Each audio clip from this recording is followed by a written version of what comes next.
તો મિત્રો આજની તિથિ છે ફાગણ સુદ 11 એટલે કે હોળી પહેલાની 11 એટલે આમલકી 11.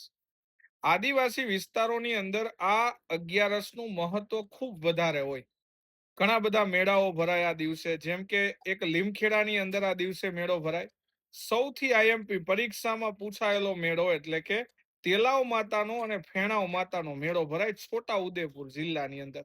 રાઠવા આદિવાસીનો આ મેળો છે.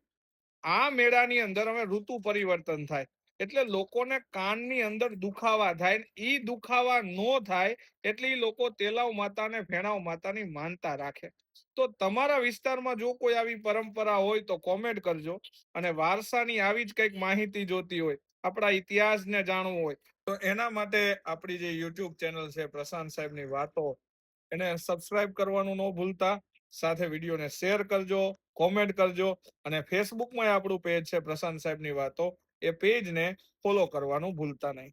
મળીએ ત્યારે નેક્સ્ટ શોર્ટમાં.